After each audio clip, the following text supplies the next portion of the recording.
Hello everyone, আমি আবারও চলে এসেছি ছোট্ট একটা মিনি ব্লগ নিয়ে। তো আমি আর আমার বন্ধু তো দেখলে আগের দিন গিয়েছিলাম ওই খন্যান গোলমরিচ রেস্টুরেন্টে খাওয়া দাওয়া করতে। তো তারপরে আমরা চলে গিয়েছিলাম আমাদের এক বান্ধবীর বাড়ি।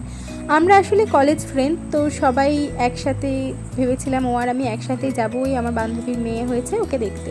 তো আমি এই রাস্তাটা দিয়ে ড্রাইভ করে যাচ্ছিলাম, আমি এতটাই ভালো লাগছিল রাস্তাটা যে ভাবলাম তোমাদের সাথেও একটু শেয়ার করে নিই। গ্রামের মেয়ে হলে কি হবে, কিন্তু এরকম মনোরম রাস্তা পেলে আমার না সত্যিই বলছি ভিডিও করতে বা ফটো তুলতে খুবই ভালো লাগে। আর এরকম রাস্তা পেয়ে আমি ওকে বললাম তুই ড্রাইভটা ছাড়, আমাকে দে, আমি করছি। তো রাস্তায় যেতে যেতে ভাবলাম যে কেননা তোমাদের সাথে এত সুন্দর নির্জন একটা জায়গা শেয়ার করে নিই। এটা হচ্ছে পান্ডুয়া থেকে বেলুন যাওয়ার রাস্তাটা। তো সত্যি বলছি অপূর্ব দৃশ্য, আমার এই জায়গাটা দিয়ে যেতে এতটাই ভালো লাগে। আর যাই হোক, যেটা বলছিলাম, আমরা তিনজন এখনও বন্ধু রয়ে গেছি। কলেজ লাইফের অনেক ফ্রেন্ডই আছে, কিন্তু সেরকমভাবে আর কারোর সাথেই কন্ট্যাক্ট হয়ে ওঠে না। এই যে এনার মেয়ে হয়েছে, এনার নাম ব্রততী, আমার বেস্ট ফ্রেন্ড, আর ইনি তন্ময়। চলুন টাটা।